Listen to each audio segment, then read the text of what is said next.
జ్ఞానము తెచ్చుకో.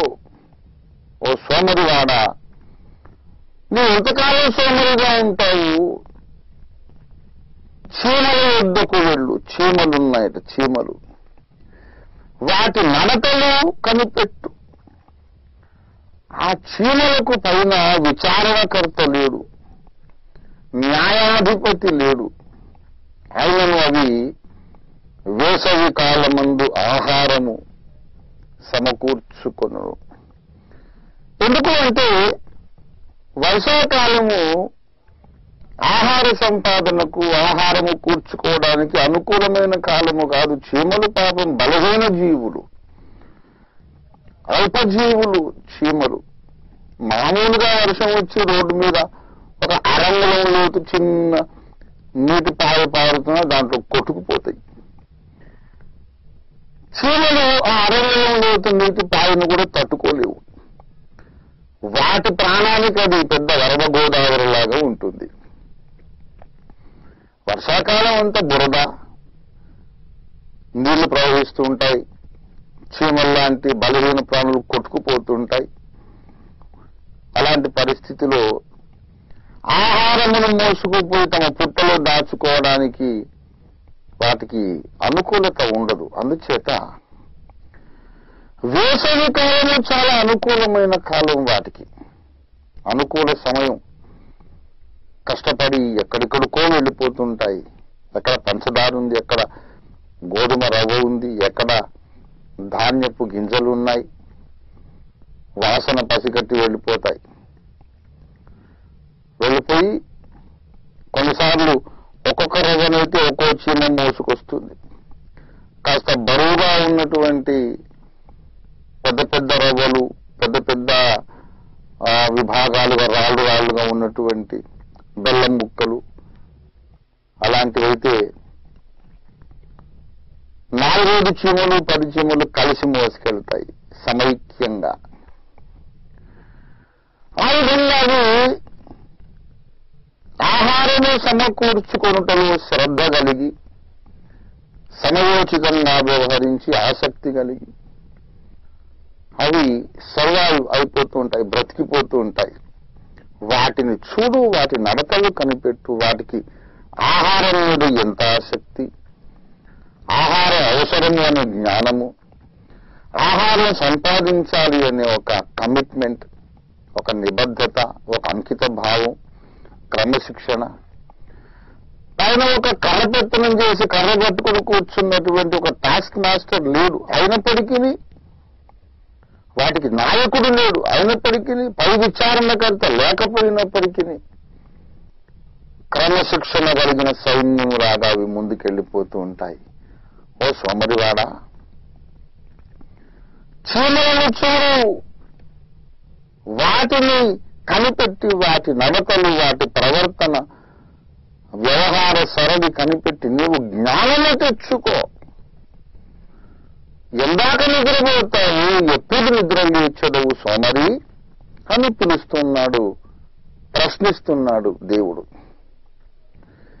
ఇంతకు సోమరి వాళ్ళు అనేవాళ్ళు లోకంలో ఉన్నారు. భూమికి బరువు వాళ్ళు, సమాజానికి బరువు వాళ్లే. కష్టపడి పని చేయాలి, శ్రమ పడాలి, ఆహారం సంపాదించాలి. ఊరికే తేరగా కూర్చొని తిని పడుకోకూడదు.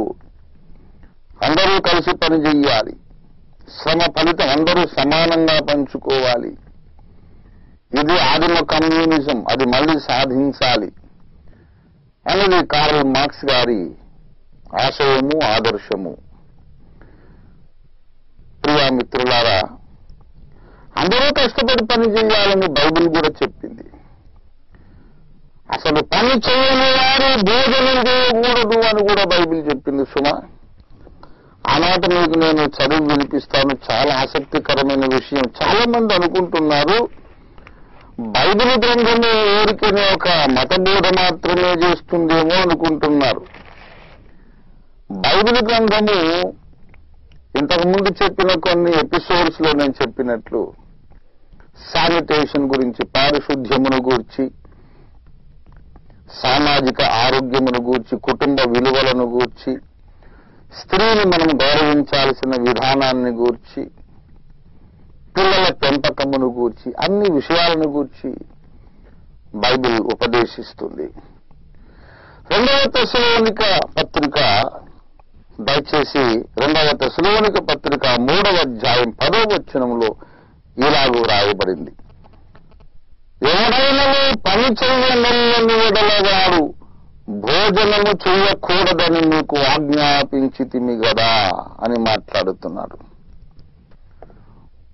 మీలో కొందరు ఏ పని చెయ్యక 11వ వచనం పరుల జోలికి పోవచ్చు, అక్రమముగా నడుచుకొనుచున్నారని వినుచున్నాము. అట్టివారు 12వ వచనం నెమ్మదిగా పని చేయొచ్చు, సొంతముగా సంపాదించుకొనిన ఆహారము భుజింపవలెనని మన ప్రభు అయిన యేసుక్రీస్తు పేరిట వారిని ఆజ్ఞాపూర్వకముగా హెచ్చరించుచున్నాము.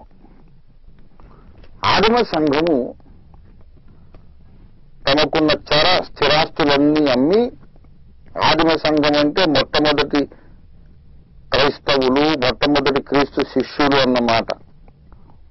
మొట్టమొదటి 120 మంది, 120 పీపుల్, 120 మంది మేడగదిలో పరిశుద్ధాత్మను పొందారు. తర్వాత పరిశుద్ధాత్మ కుమ్మరింపు, తొలకరి వర్షం వచ్చినప్పుడు పరిశుద్ధాత్మావేశముతో పేతురు సువార్తను ప్రకటించినప్పుడు, ప్రసంగించినప్పుడు 3000 మంది ఇంచుమించు రక్షణ పొందారు, బాప్తిస్మం పొందారు.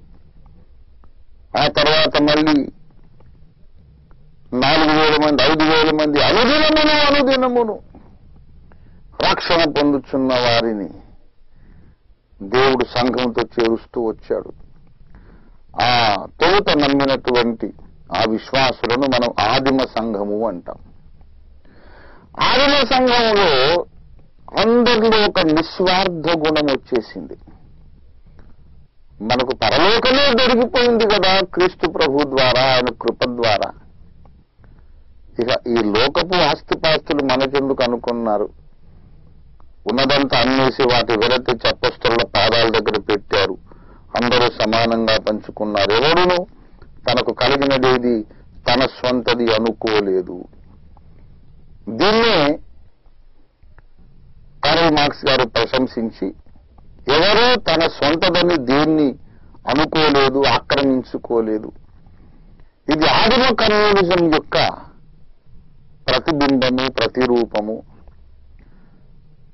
ఇలాగ యేసు బోధలు నిస్వార్థముగా మనుషులను చెక్కాయి గనుక యేసుక్రీస్తు ఫస్ట్ కమ్యూనిస్ట్ అన్నారు కార్ల్ మార్క్స్ గారు.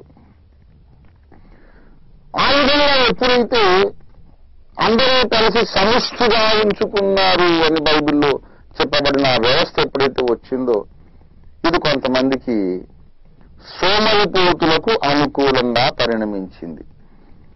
యేసు మతంలో దిగితే బాగుందిరా, త్వరగా పూటకు ఫుడ్ దొరుకుతోంది, భోజనం దొరుకుతోంది, ఏ పని చేయనక్కర్లేదు, ఏదో ప్రార్థన అంటారు, మనం మోకాళ్ళ మీద ఉంటే కూర్చుంటే చాలు, మోకరిస్తే చాలు, చెప్పే బోర్ లేదు, విన్నట్టు నటిస్తే చాలు, నిద్రపోయినా పర్వాలేదు, నేను యేసు మతంలో ఉన్నానని చెప్పి బాప్తిస్మం ఒకటి పొందేస్తే చాలు, ఏ పని చేయకపోయినా ఫ్రీగా ఫుడ్ దొరుకుతోందని చాలా మంది సోమరిపోతులు యేసు మతంలోకి రావడం మొదలుపెట్టారు.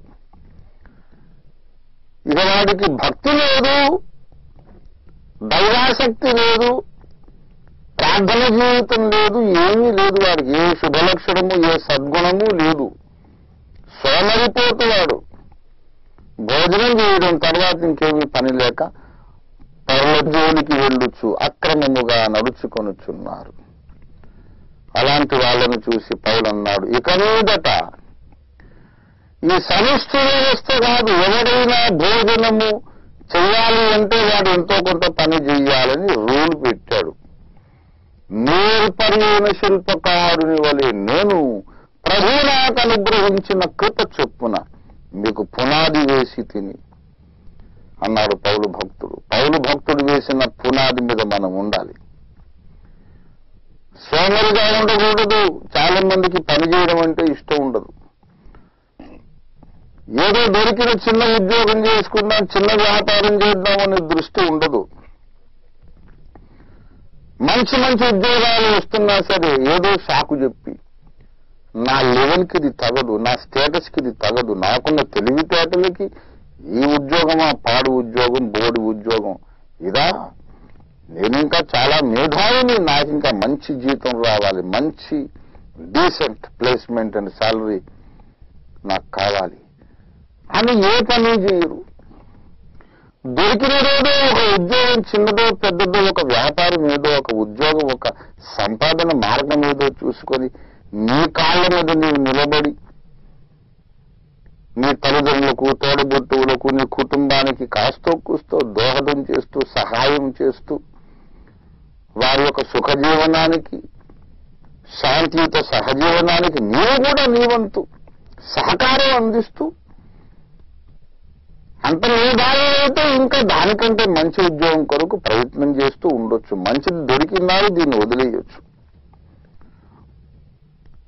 నేను చదివిన చదువుకు, నాకున్న తెలివితేటలకి, నాకున్న నైపుణ్యానికి, నాకున్న సామర్థ్యానికి కనీసం నాకు ₹1,00,000 శాలరీ రావాలి, అది న్యాయం అని ₹10,000 ఉద్యోగాలు, ₹20,000 ఉద్యోగాలు వద్దు వద్దని తృణీకరిస్తుంటారు కొంతమంది. ఈ లోపల ఏళ్ళు గడిచిపోతాయి, ఏజ్ బారైపోతుంది, అసలు ఏ ఉద్యోగం రాదు. జీవితం అంతా ఎవరి మీద ఆధారపడి తినే పరాన్న భుక్కు వాడు, పారసైట్ అంటారు, పరాన్న భుక్కు. ఎవరి మీద ఆధారపడి తినడం, వీడికి ఏది కష్టపడడం చేత కాదు, ఇష్టం లేదు. మరి ఆత్మగౌరవం ఏమైపోయిందో, ఆత్మాభిమానం ఎటుపోయిందో, బిచ్చగాడికి వీరికి భేదమే ఉంది. అంత చదువు గడివి, అన్ని టాలెంట్స్ ఉండి, అన్ని సామర్థ్యాలు, తెలివితేటలుండి ఎవరో సంపాదించినటువంటి ఆహారం వారి దయాధర్మం మీద ఆధారపడి తినడం గౌరవంగా ఉందంటారా? కష్టపడాలి, పని చెయ్యాలి. ఇది బైబిల్ చెబుతున్నటువంటి బోధ.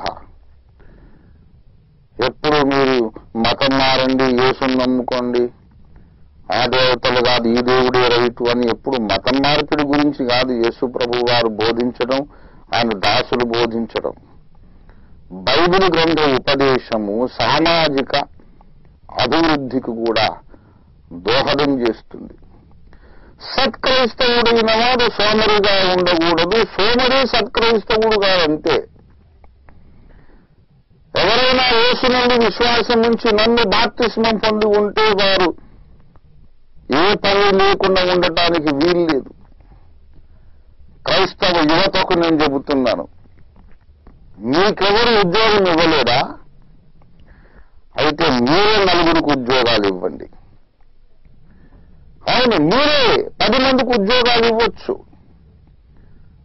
మీకెవరు ఉద్యోగాలు ఇవ్వకపోతే మీరు ఒక పరిశ్రమ స్థాపించండి, ప్రభుత్వం కూడా మీకు సహాయం చేస్తుంది.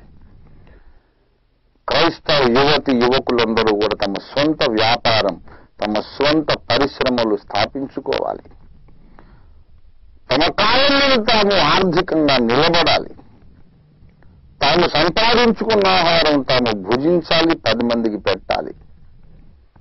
నేను సంపాదించకుండా భోజనమే చేయను అని కంకణం కట్టుకోవాలి, రోషము తెచ్చుకోవాలి, నడుం బిగించుకోవాలి.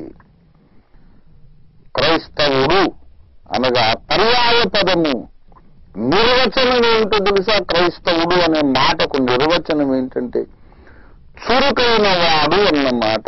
క్రైస్తవుడు అంటే ఆత్మాభిమాని అన్నమాట. క్రైస్తవుడు అంటే ఆత్మ గౌరవం కలిగిన వాడని అర్థం. క్రైస్తవుడంటే కష్టజీవి అన్నమాట.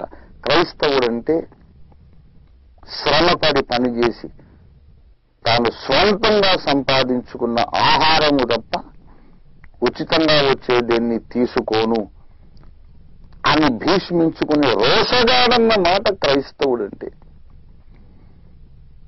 ఈనాడు లక్షలాది మంది క్రైస్తవ యువతి యువకులు నిరుద్యోగంతో బాధపడుతున్నారు. నిరుద్యోగ సమస్య మొత్తం ప్రపంచానికే ఉంది. అగ్రరాజ్యం అనుకున్నటువంటి అమెరికా దేశానికి కూడా నిరుద్యోగ సమస్య ఉంది. నిరుద్యోగ సమస్య ఒకటి, వాతావరణ కాలుష్య సమస్య ఒకటి, ద్రవ్యోల్బణ సమస్య ఒకటి. అన్ని దేశాలకు ఉంది, అగ్రరాజ్యాలకు కూడా ఉంది. ఇవి ప్రపంచ మానవ సమాజాన్ని పట్టి పీడిస్తున్నటువంటి లోకవ్యాపితమైన సమస్యలు. మనకొక్కళ్ళకే కాదు. కానీ శ్రమజీవికి కరువు ఉండదు, కష్టజీవికి కరువు ఉండదు.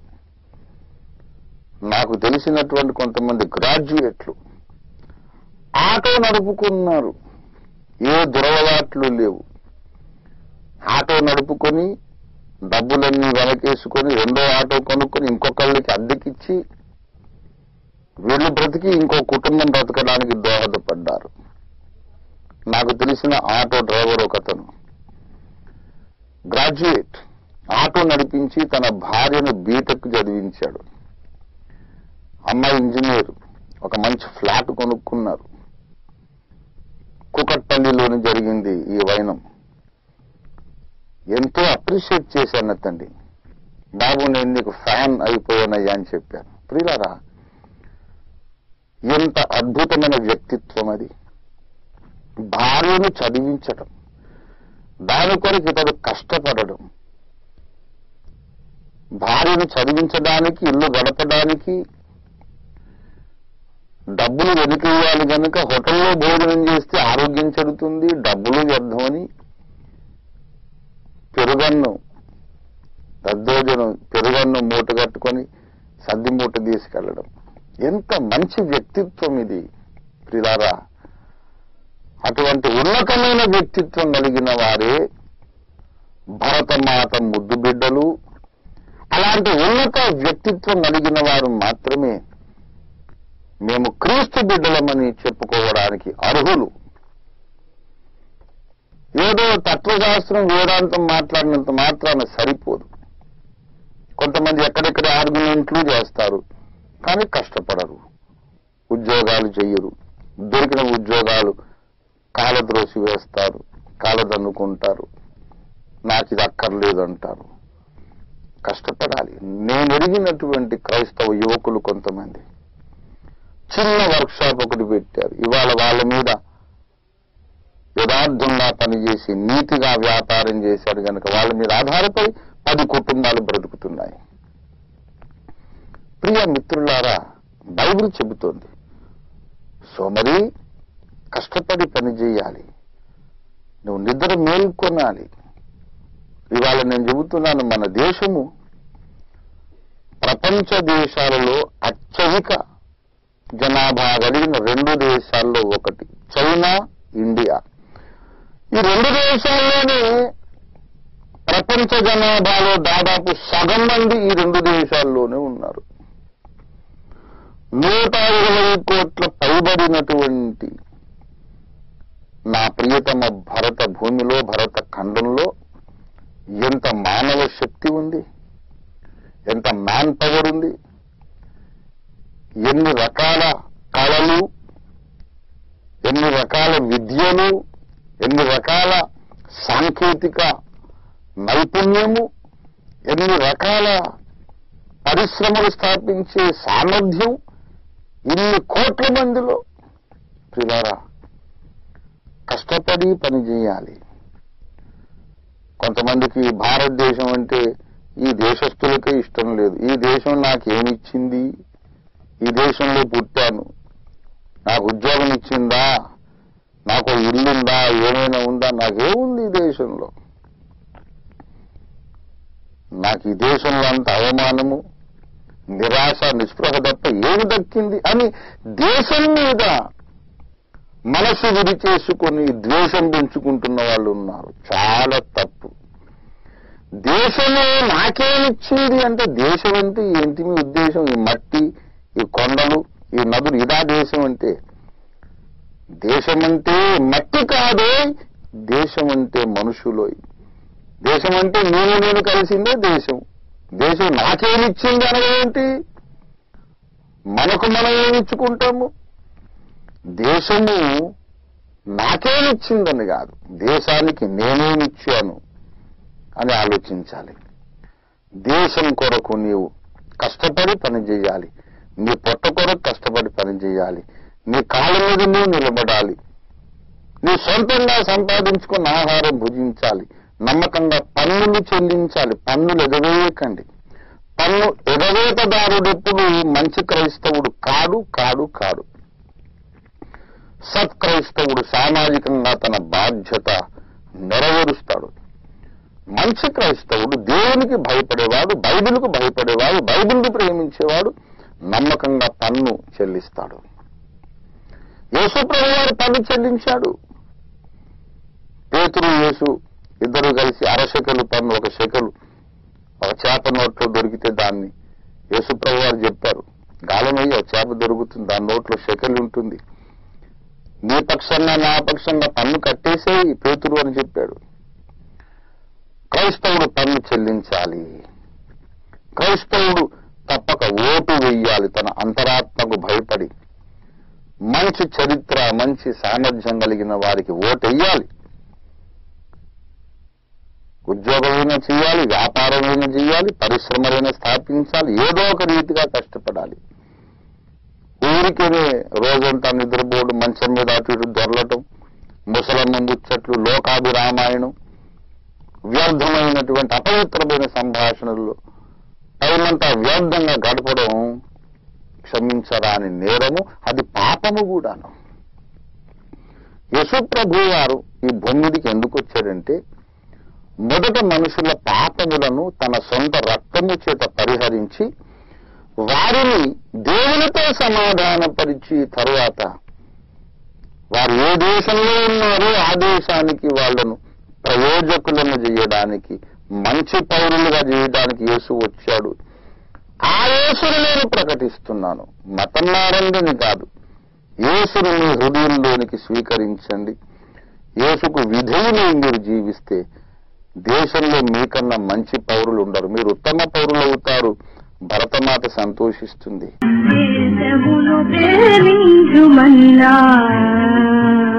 మంచి అన్నది తెలుసుమన్నా,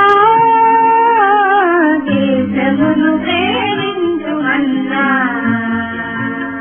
మంచి అన్నది తెలుసుమన్నా.